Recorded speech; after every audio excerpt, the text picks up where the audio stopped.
तलहा किसी काम से साहिवाल गया हुआ था। मुख्तलिफ लोगों का इंटरव्यू करना तलहा का मशगला था। दिल फेंक जिंदा दिल इंसान था। उम्र लगभग कोई 25 साल, एक खूबरू जवान था। खानदानी और नस्ली एतबार से उसके घर वाले खुद को आला तरजीह का तस्वुर करते थे। ओहदे और मर्तबे का गुरूर था। रंगो नस्ल, जात पात, नामो नसब, रस्मो रिवाज, खानदानी स्टेटस, ये सारे हरूफ वो बचपन से ही किसी सबक की तरह सुनता आया था। 8वीं क्लास में ज्यादातर अपने बच्चों की तरबियत करते वक्त ये सब कुछ किसी किताबचे या सबक की मानिंद अपने बच्चों को लाजमी निसाब के तौर पर पढ़ाया जाता है कि बच्चा या बच्ची कभी आम लोगों या उनके मुताबिक सड़क छाप लोगों से ज्यादा ताल्लुकात इस्तेवार न करें और अपने मुस्तकबिल में अपने हम सफर का चुनाव करते वक्त इन सब बातों का ख्याल जरूर रखें। अपनी गाड़ी का दरवाजा खोलकर बाहर निकलते वक्त तलहा की नजर एक दो शेजा पर पड़ी। उम्र में तलहा से बड़ी थी मगर शादाब और खुला हुआ चेहरा था। वो हिजाब में नजरें झुकाकर रक्शे का इंतजार कर रही थी।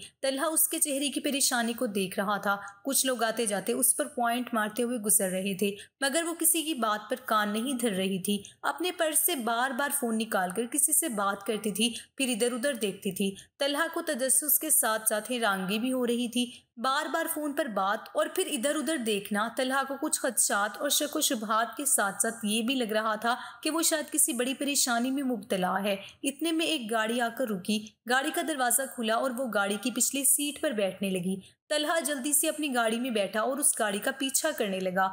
गाड़ी कुछ दूर जाकर एक होटल के सामने रुकी। वो गाड़ी से उतरी और इर्द गिर्द देखते हुए परेशानी में जल्दी जल्दी उस गाड़ी वाले मर्द के साथ होटल के अंदर चली गई। बॉयफ्रेंड होगा शायद उसका, तलहा दिल ही दिल में सोच रहा था। वहां चौक पर तो इतनी मासूम बनकर ठहरी थी कि जैसी कोई खानदानी और निहायत शरीफ लड़की हो, मगर काम देखो उसके। इतने में वो होटल से अकेली बाहर आई और रक्षा करवाया और बैठकर चली गई। अजीब बॉयफ्रेंड है, बाहर तक तो साथ आ जाता, अगर घर तक नहीं छोड़ सकता था, कमीना। लेकिन यहाँ तलहा की छठी हिस्स की घंटियां बजने लगी। नहीं नहीं, मामला कुछ और लगता है। तलहा होटल के अंदर दाखिल हुआ। कमाल की आइटम थी यार, ये बात तलहा के कानों में पड़ी। बोलने वाला वही था जो गाड़ी में उस लड़की को होटल लेकर आया था। एक रात का कितना लेती है? वो गाड़ी वाला होटल के मैनेजर से पूछ रहा था। अरे सर, कोई मसला नहीं है, आपका जब इरादा हो बात तय करवा दूंगा। हाँ ये भी ठीक है।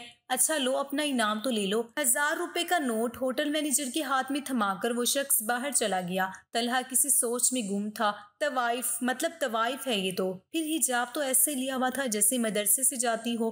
काम देखो और अंदाज देखो। जी बात सुने, मैं आपकी क्या मदद कर सकता हूँ सर? होटल मैनेजर ने तलहा से मुखातिब होते हुए कहा।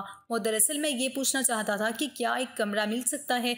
जी सर, क्यों नहीं, सिर्फ कमरा लेंगे या कुछ और भी? मैं कुछ समझा नहीं, तलहा ने हिचकिचाते हुए पूछा। अरे सर, मैं अच्छी तरह जानता हूँ आप जैसे नौजवान की दिलचस्पी को। तस्वीर का एक एल्बम तलहा के सामने रखते हुए मैनेजर ने कहा। तलहा ने कहा कि अभी जो औरत गई है वो। जी सर, वो भी ठीक है, उसके साथ मेरा आज रात का वक्त मुकर्रर कर दें। जी ठीक हो गया। तलहा ने एडवांस और मैनेजर का कमीशन देकर होटल से वापस चला गया। रात को 10 बजे कॉल की। आज रात की डील पक्की हो चुकी थी। 11 बजे होटल पहुंच जाना। मेरी वालदा शदीद बीमार है और उस वक्त इमरजेंसी में दाखिल है, मैं नहीं आ सकती हूँ। ज्यादा नखरे मत दिखाओ। और इस वक्त इमरजेंसी में दाखिल है, मैं नहीं आ सकती। ज्यादा नखरे मत कर और वक्त पर पहुंच जाना। मैं डील पक्की कर चुका हूँ, पार्टी बड़ी है, मैनेजर ने सख्त लहजे में कहा। लेकिन मेरी वालदा, मैं कुछ नहीं जानता। अगर डील कैंसिल हुई तो मैं तुम्हारा वो हशर करूंगा कि दुनिया देखेगी और फिर कभी तुम्हें कोई कस्टमर भी नहीं दूंगा। मैनेजर ने ये कहकर गुस्से से कॉल काट दी। अगर ऐसा हुआ तो वालदा के इलाज के लिए पैसे और बच्चों की जरूरियात कैसे पूरी होगी? ये सोचते सोचते वो जल्दी से घर पहुंची। तैयार होकर हिजाब पहना और रिक्शे में बैठ गई। इमरजेंसी में पड़ी बीमार वालदा का चेहरा बार बार उसके सामने आ रहा था। रोते रोते उसके चेहरे का मेकअप खराब हो चुका था। होटल पहुंचकर वो रिक्शे से उतरी और होटल में दाखिल हुई। अपना मुंह देखा है? ये उतरा हुआ चेहरा देखकर तुम्हारे पास किसने आना है? कमरे में जाकर अपना हाल ठीक कर, वो आने ही वाला होगा। मैनेजर ने कमरे की तरफ इशारा करते हुए कहा। वो कमरे में जाकर तैयार होकर बैठ गई।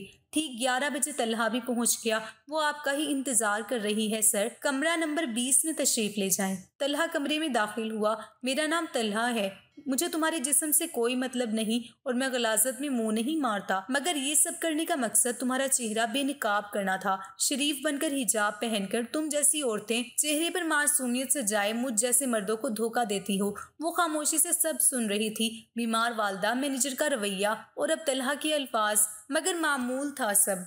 नाम क्या है तुम्हारा?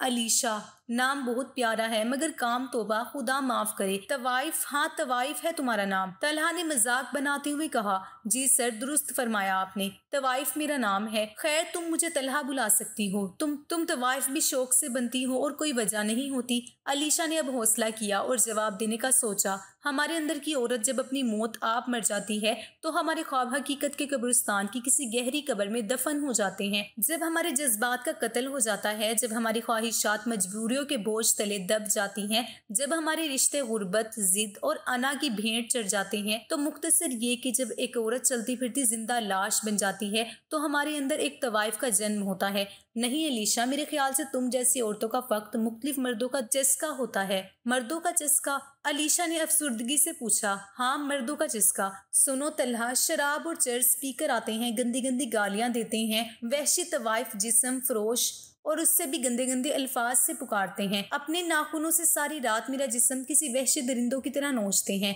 पान की हिचकारियां मारते हैं, मेरे चेहरे और मेरे जिस्म पर थूकते हैं। बदबूदार जिस्म जिनके 10 कदम की दूरी पर ठहरने वाली कराहत और घिन महसूस करते हैं। ऐसे ऐसे मर्दों को भी मुस्कुराते हुए गले लगाना पड़ता है ताकि उनके जिस्म की प्यास और हिवस बुझाकर मैं अपने भूखे बच्चों की भूख मिटा सकूं। ऐसे मर्दों का चस्का किसी जिंदा लाश को ही हो सकता है, जो कि मैं इस वक्त बन चुकी हूँ, वरना ऐसे मर्दों को तो कोई जंगली कुतिया भी मुंह ना लगाए। तुम लोगों की नजर में तो फिर एक तवाइफ कुतिया से भी गिरी हुई होती है। तो अलीशा, तुम्हारे यहाँ तक आने या एक औरत के तवाइफ बनने की क्या वजूहात होती हैं? तलहा, कभी मेरा बाप मुझे 2 टकों के कुत्तों को फरोख्त कर देता है, कभी मेरा भाई अपनी अयाशियों की खातिर मुझे नीलाम कर देता है, कभी मेरी इज्जत का मुहाफिज और रखवाला यानी मेरे शोहर मुझे जुए में हार जाता है, कभी मुझसे इजहार मोहब्बत करने वाला मर्द शादी के ख्वाब दिखाकर मुझे जिस्म फरोशी के कोठे पर बेच देता है। लेकिन तलहा, मैं अपनी मजबूरियों की आड़ में, अपने बच्चों की भूख की खातिर, अपनी अम्मा के इलाज की खातिर, अपने मियाँ के कर्ज की खातिर दर दर की ठोकरें खाने से दुदकारी जाने के बाद मजबूर होकर अपना जिस्म फरोख्त करती हूँ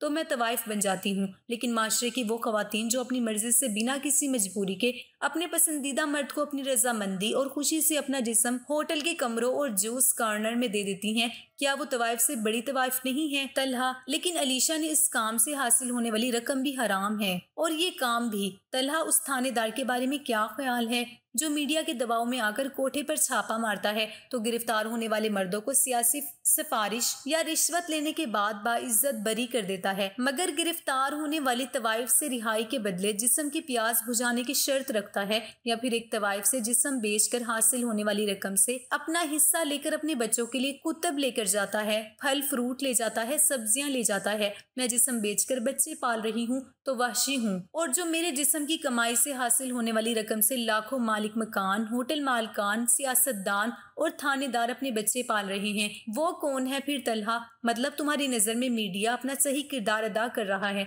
अलीशा, कौन सा किरदार? तलहा, जब अपने हिस्से की रकम नहीं मिलती तो मीडिया अपना भरपूर किरदार अदा करता है, पुलिस के साथ छापा मारते हैं और बरहना हालत में हमारी तस्वीर और वीडियोस बनाकर सोशल मीडिया पर डाल देते हैं। ऐसा तुम जानते हो, अंदाजा लगा सकती हो उस औरत पर गुजरने वाली कैफियत और दर्द का, जो बेवा और 3 बच्चों की कफालत का बोझ, और बूढ़ी लाचार अम्मा जो बिस्तर पर जिंदगी की आखिरी सांसें ले रही हो, घर का किराया, बिजली और गैस के बिल, बच्चों की तालीमी अखराजात, अम्मा की दवा और इलाज पर लगने वाली भारी रकम, और वो औरत अपनी बूढ़ी अम्मा और बच्चों से झूठ बोलकर जाती हो कि वो किसी इदारे में जॉब करती है और उस औरत की बरहना तस्वीर और वीडियोस वायरल हो जाए। नहीं नहीं तलहा, तुम 1000 कोशिश के बाद भी उस औरत का दर्द महसूस नहीं कर सकते। बूढ़ी अम्मा और बच्चों के सामने रुस्वा होने का डर, रिश्तेदारों का मुझे खौफ नहीं तलहा, खौफ इस बात का है कि मेरे बच्चों को तवाइफ की नाजायज औलाद होने का ताना दिया जाएगा। और तुम जानते हो, मैं ये भी जानती हूँ कि मेरे बच्चे जब जवान होंगे तो मुझ पर धंधा करने का धब्बा लगाकर मुझे धक्के देकर निकाल देंगे। तब तक मेरा हुस्न और जवानी भी ढल चुके होंगे, मगर मैं परवाह नहीं करती तलहा। मैं भीख मांग लूंगी, सूखी रोटी और खुश्क झाड़ियां खा लूंगी, कचरे में पड़ी रोटी खा लूंगी, मगर इस वक्त सवाल मेरा नहीं है, सवाल मेरे बच्चों और बूढ़ी अम्मा का है। तुम ये सब छोड़कर किसी से शादी क्यों नहीं कर लेती अलीशा? शादी अच्छा मजाक है, भला तवाइफ से शादी कौन करता है? ऐसी बात नहीं है, अच्छे मर्द आज भी माशरे में मौजूद हैं। अच्छे मर्द, तुम कर सकते हो मुझसे शादी तलहा? मैं? तलहा की आवाज के साथ साथ पूरा जिस्म कांप रहा था। उस सवाल पर तलहा अपनी हवास खो बैठा था। उसके चेहरे पर पसीना था, जबकि कमरे में एसी का दर्जा हरारत 16 पर था एक लम्हे की खामोशी थी, मगर उस खामोशी में अलीशा की दर्द की चीखें शोर मचा रही थी,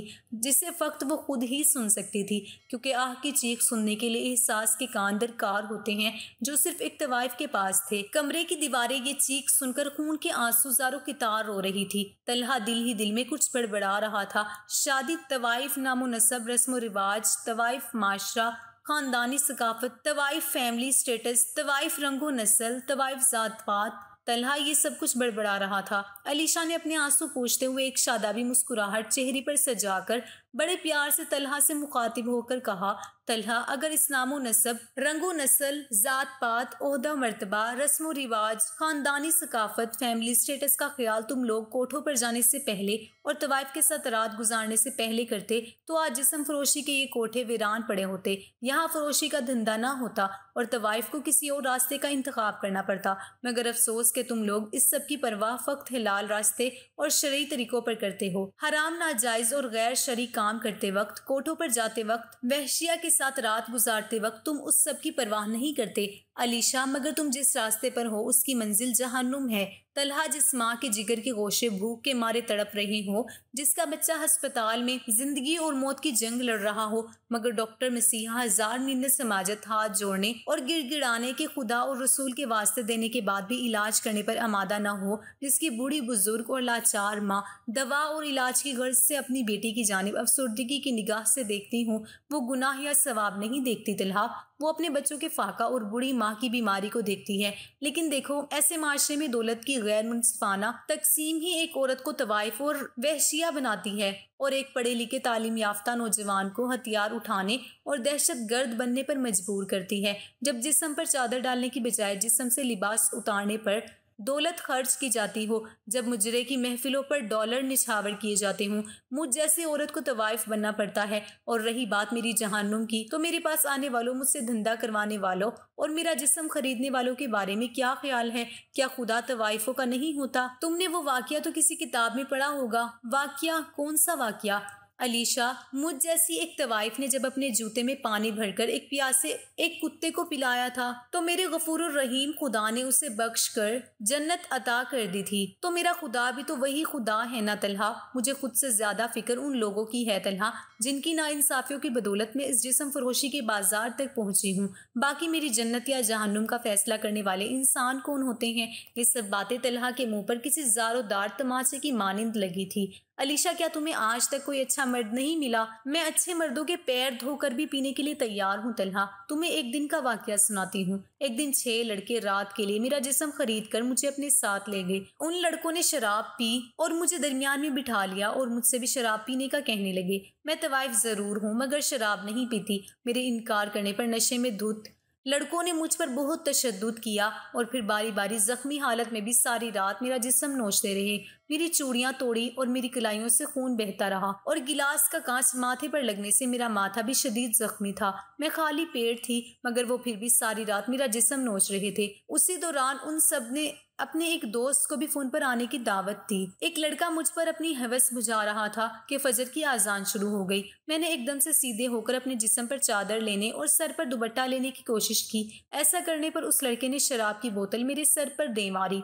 जब वो लड़का जिसने उन्होंने फोन पर दावत देकर बुलाया था कमरे में दाखिल हुआ, मैं नंगे बदन बैठी रो रही थी। मेरा पूरा जिस्म दर्द कर रहा था। उस लड़के को देखकर मैं सीधी हो गई। मेरे जिस्म पर तशद्दुद के निशानात देखकर वो लड़का सकते की हालत में आ गया था। सारा मामला शायद उसकी समझ आ चुका था।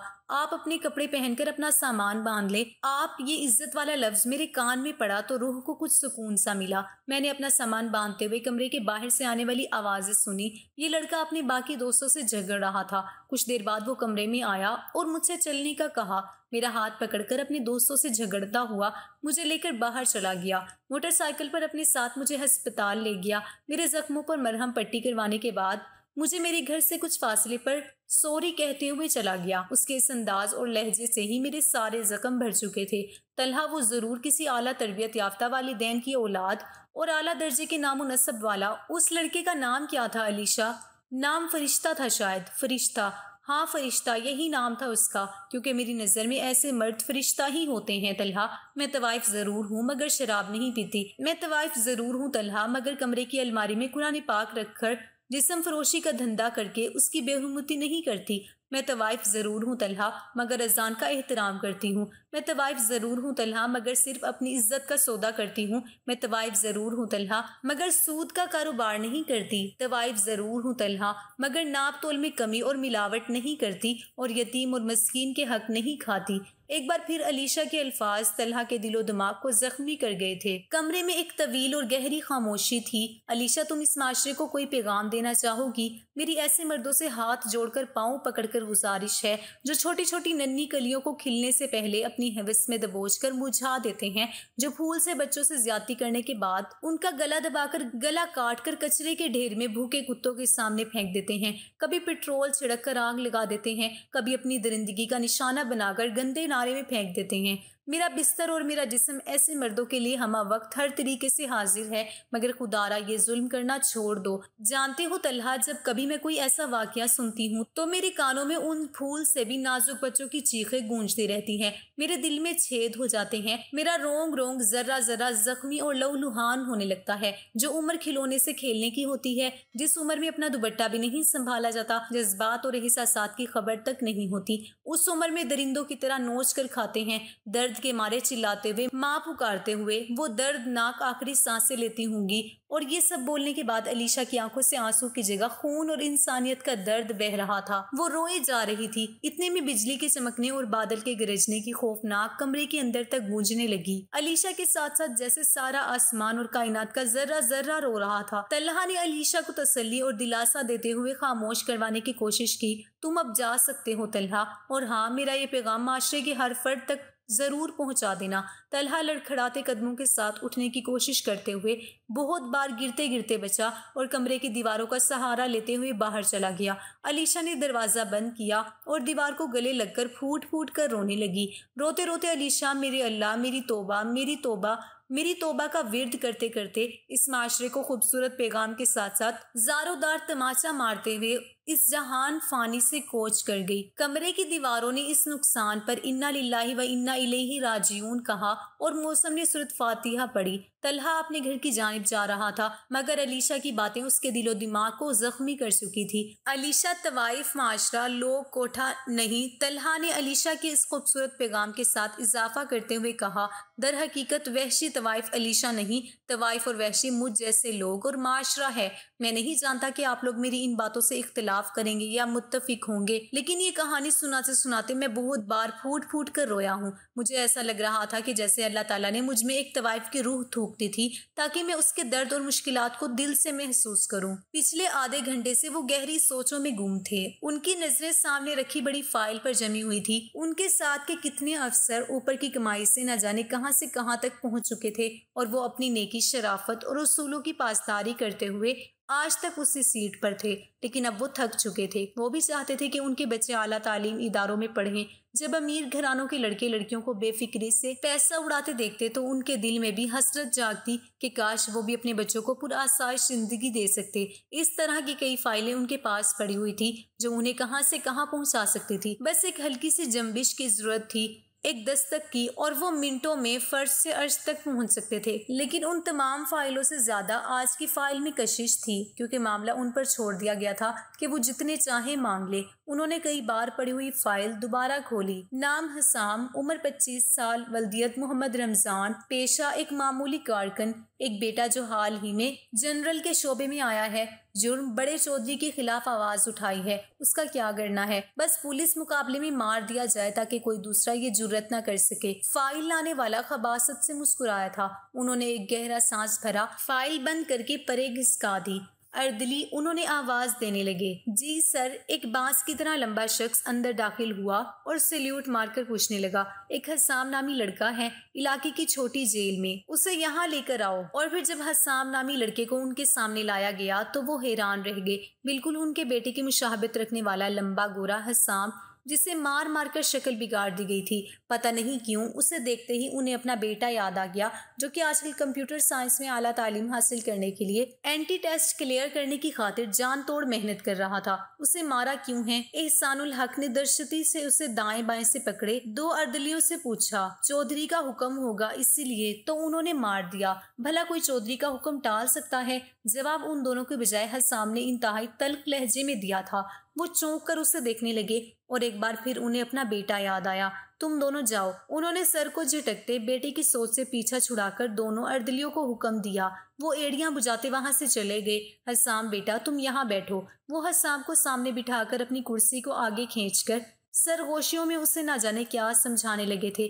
उसी शाम को जब वो घर जा रहे थे तो वो हसाम और उसके घर वालों को एक महफूज मकाम तक पहुंचा आए थे, जहां चौधरियों की रिसाई नामुमकिन थी। उन्हें अब पता चला था कि हसाम को देखते हुए उन्हें अपना बेटा क्यों याद आता था, क्योंकि उनका बेटा भी हसाम की तरह जोशीला और हसास था। उनका बेटा भी तो उस तरह बेखौफ होकर निजाम बदलने की बातें करता था, और अगर इस तरह कलकला को ये सोच कर ही झुरझुरी आ गई। वो जानते थे कि उन्होंने जो कुछ किया है इसका खुमियाजा उन्हें भुगतना भी पड़ सकता है, लेकिन अपने जमीर इस फैसले पर वो बहुत मुतमईन होकर घर की तरफ रवा दवा थे। अभी घर में दाखिल हुए ही थे कि उनकी छोटी बेटी शहीरा खुशी से जगमगाता चेहरा लिए उनकी तरफ बढ़ी। अरे मेरा बेटा इतना खुश क्यों है? उन्होंने अपना बाजू प्यार से उसकी गिर्द हमाइल करते हुए पूछा। पापा सुनेंगे तो आप भी खुशी से झूम उठेंगे। अल्लाह ने हमारी भी सुन ली। अरे बेटा कुछ बताओ भी, ये तो ऐसे ही करती रहेगी। बाबा मैं आपको बताता हूँ कि खुशी की खबर क्या है। जुनेद ने मुस्कुराते हुए कहा, पापा मैंने जो एंटी टेस्ट दिया था उसमें मेरा नाम आ गया है।